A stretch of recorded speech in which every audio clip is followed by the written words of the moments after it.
When I was in college, I went to school for marketing, and I thought it'd be really natural just to do a graphic design minor with that. And what's cool is when you go to school for, I think, any kind of art field, is that you learn the principles of design and you realize that artwork that's really good, it's not really great by chance. Usually the artists have followed this like set of rules or principles, like the rule of thirds or halves, or having a clear focal point. And another rule that I learned that was really important was contrast.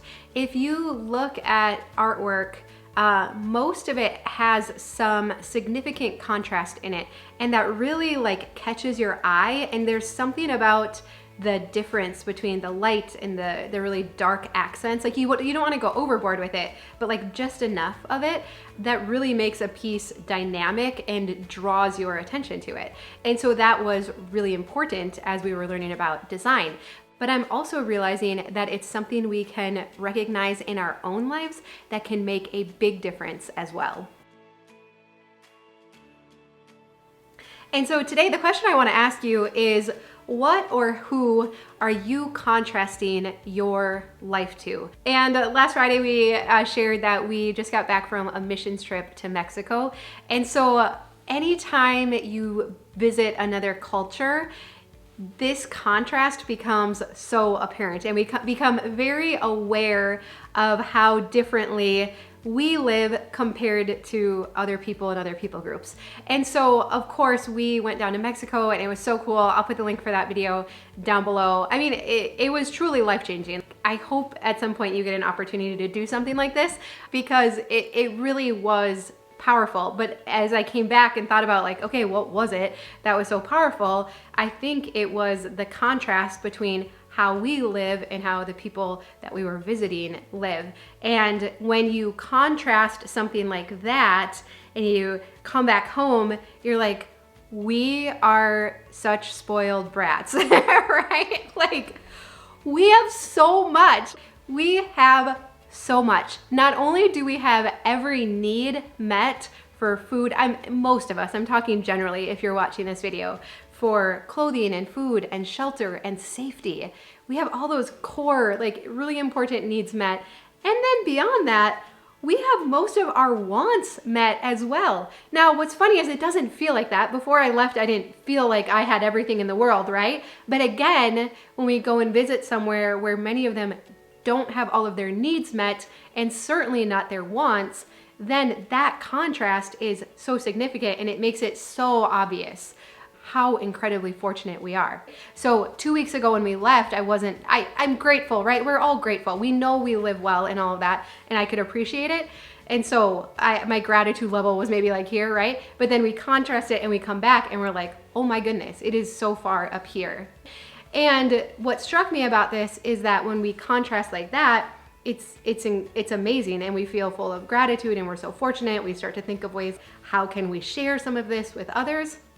However, 2 weeks prior to that, who were we contrasting with? For most of us, day in, day out, we're contrasting with our neighbors and our kids' friends' parents and the people at work and the people on Facebook. And so we're continually comparing ourselves of what we have with what they have.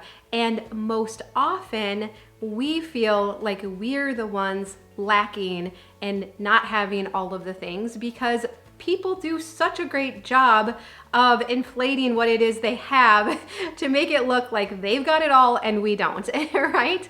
And I was really struck. I was listening to something and the gal said, if you look at the top 5 causes, what they're attributing depression and anxiety to, one of the things in the top 5 is comparison.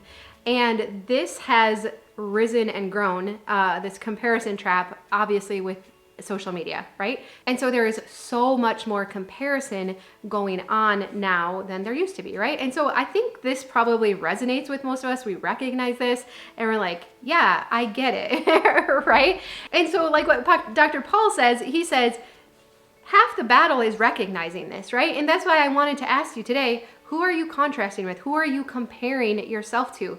Because who or what we compare to makes all the difference in how we feel about where we are in life, what we have and what we don't have. when I'm comparing to our trip to Mexico, goodness, we are some of the richest people in the entire world, right? Even though we're middle class and average, we are so incredibly fortunate with everything that we have.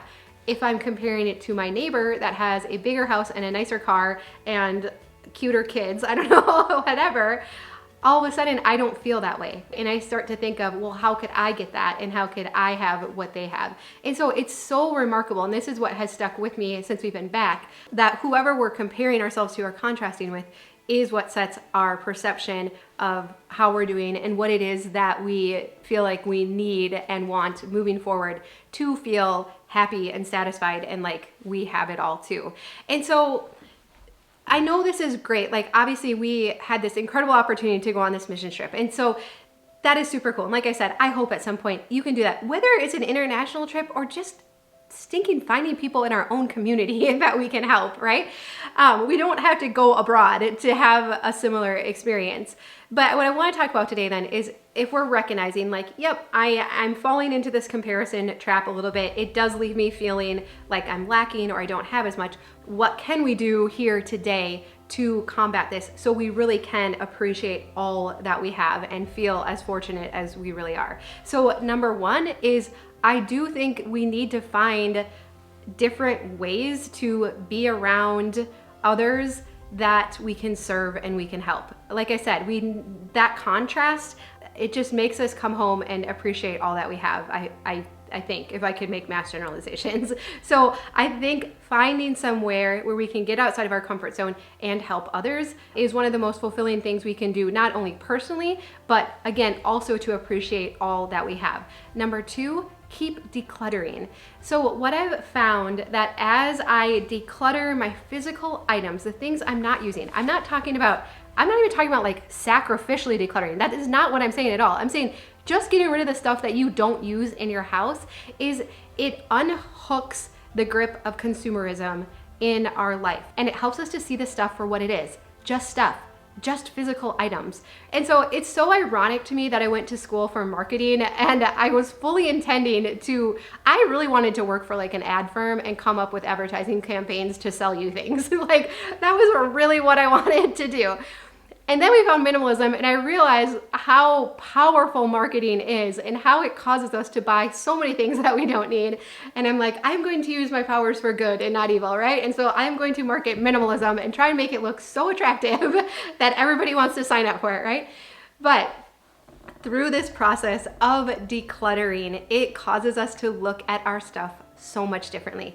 Does that mean we don't ever want other things or look at other people's things and be like, ooh, that would be nice to have that? No, but it makes it so much better. And I just feel like we have a much more balanced relationship with our stuff now, that it's here for us to use and to serve us, but it is not meant to be a burden. It's not meant to overwhelm us or overrun our homes. That it's really, they're tools, like the things in our home are tools to enhance our life and not the opposite. And so continuing to declutter, that process, it was almost, I don't know, I kind of want to use the word like a cleansing process, but I don't want to over spiritualize it, but kind of like a cleansing process of like ridding ourselves of the consumerism that we've indulged in, just again, to bring more balance and perspective of what the role of this physical stuff actually is in our life. The third thing is to surround yourself with people that don't make you feel bad about yourself, right? We're not gonna be able to get away from everybody at work or at our children's school, but we can surround ourselves with people who have similar goals and that have similar values. And so hopefully we can find that in person, like in our community around us. But if not, I am so grateful that there are so many friends online now sharing this same kind of lifestyle and information. We need to be reminded often of the benefits of this and why we're doing it so that we stay the course and that we stick with it. So I think it is really important to surround ourselves with people that have the same goals. And then lastly, I think we have to be brave enough to risk looking weird. So when we first started really simplifying our house, I think it's just natural to worry, but like, what if the neighbor comes over? What if my parents, come over for Easter and they notice like how far we've gone? Are they gonna think we're weird? Are they gonna comment on it? Are they gonna think that we've gone too far? And so there is a certain amount of risk involved with this. And my hope is that if you are willing to take that risk and to start to live a little bit counterculturally, that you're gonna find more contentment and peace and happiness in that. And so it's gonna get, like for us, I couldn't care less anymore what people think of us, right? Because I've experienced it now. I know how good it is. I know how it's made our family life so much better. Like you could not pay me to take all of that stuff back, right? But there was the beginning time where I didn't know for sure how good it was gonna be. And so I hope you're willing to take that risk, to part with things that people have given you that you've spent money on, to say, I don't know for sure if this is going to lead to what I'm hoping it is, but I'm willing to take that risk and to take that chance because life is too short. I think that was the other thing, just coming back and being like, all the time we've spent managing our stuff, right? When there are so many people to help. And so I know this will all look different for all of us, but I just think I don't want any of us to get towards the end and be like, I missed the boat. I missed the mark by focusing on the stuff and not the people. So that is my encouragement for you and my hope for you. I know it's not always easy, but it just continues to be one of the most worthwhile things that we've done.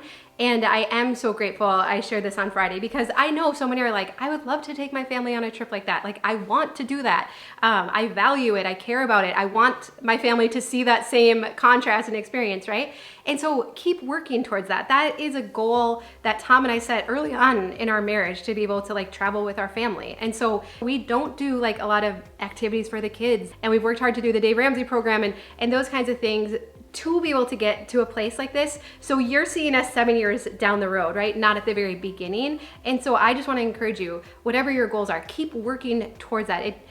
It is so worthwhile. Of course, we look back now and we say, well, who cares if it took 7 years to get here because it was so good. And it doesn't matter how old you are. So just keep doing the decluttering work, and I feel like a lot of the other pieces start to fall in place too. All right, well, I hope this is a little bit encouraging, but I love you. I hope you have a great day, and I'll see you again soon.